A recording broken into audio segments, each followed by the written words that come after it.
Kalau seandainya kalian punya anak keturunan yang bandel, anak keturunan yang tidak mendengar omongan kalian, anak keturunan yang durhaka. Kalau seandainya di masa hidupnya saja dia sudah durhaka dengan kita. Dia nggak peduli dengan kita. Bagaimana kalau seandainya kita sudah berada dalam kubur kita? Kita tidak bisa beramal, kita tidak bisa berbuat baik, kita tidak bisa berbuat amalan yang dicintai dan diridhoi oleh Allah. Doa mereka lah yang kita butuhkan. STA TV, media syiar Islam. Ya, bapak-bapak dan ibu-ibu, terkadang anak itu bukan hanya butuh dari sisi materi. Anak itu tidak hanya butuh disekolahkan kepada jenjang yang paling tertinggi, sehingga dia mendapatkan pekerjaan yang paling layak, pekerjaan yang paling hebat. Anak itu bukan hanya diberikan pakaian, anak itu bukan hanya diberikan makan dan jajan, tapi bagaimana seorang ayah, seorang ibu berusaha untuk menjaga anaknya dengan mengikat dirinya doa kepada Allah Rabbul Alamin. Nabi Ibrahim, seorang nabi, seorang rasul. Anaknya juga seorang nabi dan seorang rasul.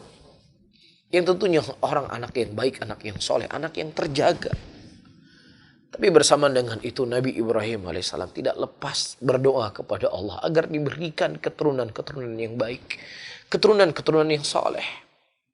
Dan ini di salah satu di antara doa.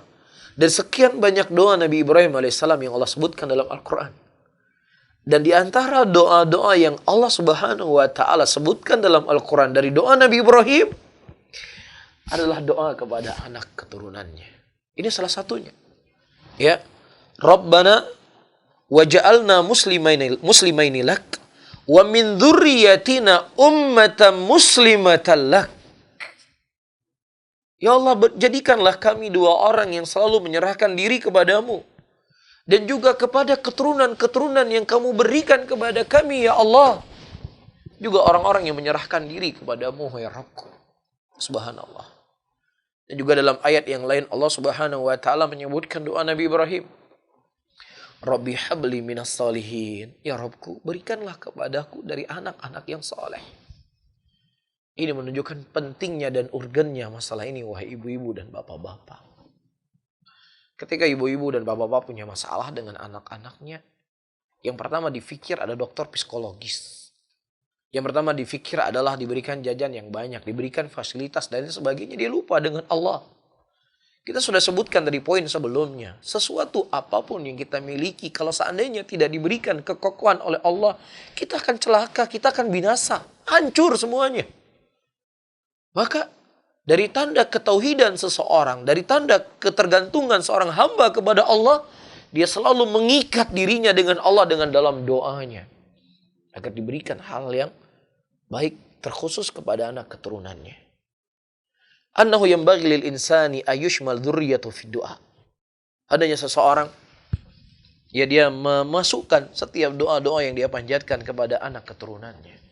Bukan hanya anak yang ada di hadapan dia sekarang, tapi cucu-cucu dan cucunya kelak. Supaya mereka bisa mati di atas Islam.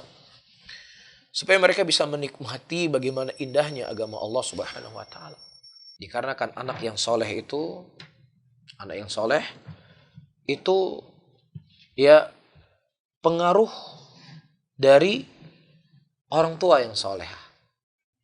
Di antara tanda kesolehan seorang orang tua, dia selalu mendoakan anaknya dengan kebaikan. Jangan pernah dia lupa dengan doa. Uang yang Anda berikan itu penting. Tapi doa yang Anda panjatkan kepada Allah dalam sujud-sujud Anda. Di malam keheningan antara Anda dengan Allah. Itu lebih dibutuhkan oleh anak Anda dibandingkan uang jajan yang Anda berikan kepadanya.